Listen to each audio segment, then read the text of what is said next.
I'm Mark, And I'm Josh. and this is Alter Ego Comics TV. Lots of great stuff this week, so we'll get right to it. Fear Itself, Book of the Skull. This is a one-shot prologue that leads into Marvel's big Fear Itself event, which starts, I believe, the first week of April. Lots of hype behind this one, lots of excitement behind it. Marvel hasn't done a big event like this in quite a while. Well, maybe a year. That's quite a while in comic book times. But this gives you some background and sets things up to get the ball rolling with Fear Itself, number one. It's written by Ed Brubaker, who's currently writing Captain America and has written a ton of other really cool stuff. Artwork by Scott Eaton. If you like World War II stories, it's told in two different times. Present day, where Sin, the daughter of the Red Skull, the current Red Skull, and Baron Zemo are retrieving something from the Red Skull, her father's, secret hideout someplace. And then we have a flashback story told during World War II, which features Captain America, Namor, and Bucky fighting the Red Skull. So good stuff. Definitely is a springboard into Fear Itself, number one, so you should check it out. Also up this week, we have Young Avengers One Shot. This is to fill a little gap in the Young Avengers Children's Crusade miniseries that's been going on. The miniseries has been awesome, and this issue is no exception. It's still being written by Alan Heinberg, and you got pencils by fan favorite Alan Davis. This generally centers around Iron Lad coming back and interacting with the Young Avengers, as we saw in the end of the last issue of the regular mini. And it also jumps forward in time, and you see the Young Avengers in one possible future as adults. So if you enjoy the Young Avengers, or you like just a fun time-traveling Avengers story, it's a decent read. Marvel continues their Point One initiative. This is Hulk, adjectiveless Hulk 30.1, starring the Red Hulk, who, as we all should know by now, is General Thunderbolt Ross. The Point One issues are designed as jumping on points for new readers or people who haven't been reading the title for a while. And again, this continues as a great jumping on point. The Red Hulk storyline has been really good from the beginning. Had a lot of mystery at the beginning, and now that we know that it's Thunderbolt Ross, there's a lot of baggage that goes along with that. And it's nice to have a new Hulk or a new character in the Marvel Universe that's got some traction to him. He's in traction, apparently. He's injured. So if you've been thinking about it, if you haven't read Red Hulk since Jeff Loeb was writing, this is written by the regular writer Jeff Parker, art by Gabriel Hardman, who's the regular artist on the series, and so it's the regular crew. You should check this one out too. Next up, we've got the Uncanny XMen Annual. Now, this is part of the Escape from the Negative Zone storyline. This is going to be continued in a couple other annuals this year. Steve Rogers' Super Soldier Annual and another one. Namor, yes. The First Mutant Annual. This follows a story about Hope and some of your key X-Men, and they get trapped in the Negative Zone and must escape.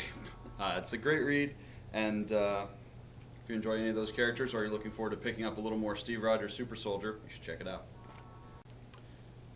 Uncanny XForce 5.1, obviously another Point One issue. A lot of people are saying that this is the best X title out there. I tend to agree with them. There are a lot of great X titles, Factor. X Factor, sorry. Okay, X Factor is the best title, and not enough of you are reading it. They should do an X Factor Point One issue. Uncanny X-Force Point One, written by Rick Remender, who's knocking it out of the park all over the Marvel Universe with a variety of titles. And the really cool selling point for me on this was artwork by Raphael Albuquerque, who is the penciler in American Vampire. So you get to see some really cool pencils on Wolverine and Deadpool and lots of other exciting stuff. Again, a self-contained standalone issue that deals with the Reavers, and who were villains that the X-Men faced back when I was reading them in the mid to late 80s. And we get to see Gateway, the aboriginal Teleporter guy. that swings stuff around and creates a teleportation tool. Great book, though. Yeah, I highly recommend picking up Uncanny X-Force 5.1. So we've got the second of Marvel's reinvention of the cross-gen characters, Ruse. If you're not familiar from the old days, Ruse is a Victorian detective in the style of Sherlock Holmes, and personality-wise, he's got a little more going on with maybe someone like House. He's brilliant, and he knows it, and he's kind of a jerk about it. And he's also assisted by his lovely assistant, who is Emma. Lovely. Her name is Emma. Her name is Emma. And a lot of the fun of the book comes from the back and forth between them and an employer-employee condescending genius relationship. And it's a great jumping on point, and you should check it out. Prelude to Your Highness, starring Danny McBride, James Franco, Is Natalie Portman in this? Natalie Portman is in this. She's in like every movie. I don't think she's in the book, but she's in the movie. So this is a prelude to that. Gives you some background on the characters before you go see Your Highness, which I've been told is a totally unscripted movie. Really? From the director of Pineapple Express. Right, which was actually a very good movie. Better than I thought it would be. So if you want to check out Your Highness, if you're a fan of Danny McBride, who actually co-wrote this, check it out. It's here. Self-contained thing. And speaking of things that are here, we have the first collection of Thunderbolts following Luke Cage as the director of the team. This collects the first 5 issues, and it is an excellent story. If you've been away from the Thunderbolts for a while, or if you just really love Luke Cage, you owe it to yourself to be reading this book. Speaking of movies coming out, Cowboys and Aliens is a big summer blockbuster with Harrison Ford and Daniel Craig, directed by Jon Favreau of Iron Man fame, of Zathura fame. Yeah. Zathura's a good movie. Anyway, nice hardcover edition. This was just released. The book's been out for a while, but there's a new edition, again, in hardcover, written by Fred Van Lente, who's been writing a ton of stuff over at Marvel.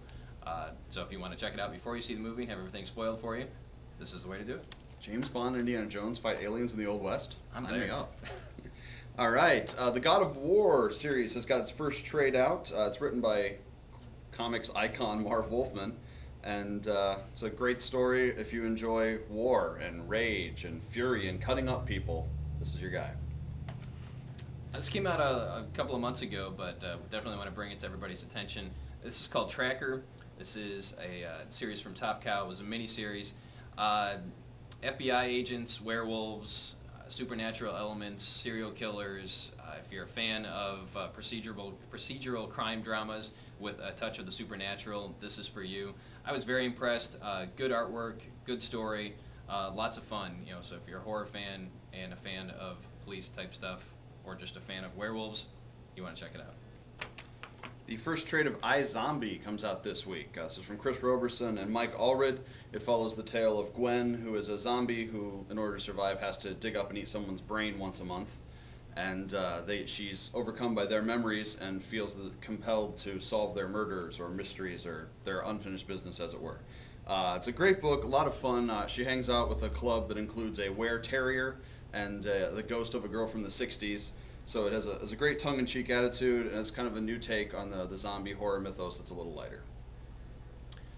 That'll wrap it up for this week. There's a whole lot more that we didn't get a chance to talk about. Just a reminder, the countdown to Free Comic Book Day is on. It's coming up Saturday, May 7th. We will have tons and tons of free comic books to give away, lots of other fun stuff. So mark your calendar, Saturday, May 7th is Free Comic Book Day. We'll see you next week.